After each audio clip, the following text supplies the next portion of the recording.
জোনাকী মনেতি হৈ গৈ আহিছিলো মৰমৰে বুজালৈ। আশা মোৰ আশা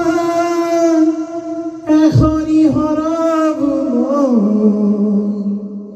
সেই আশা মোৰ আশা আহিছে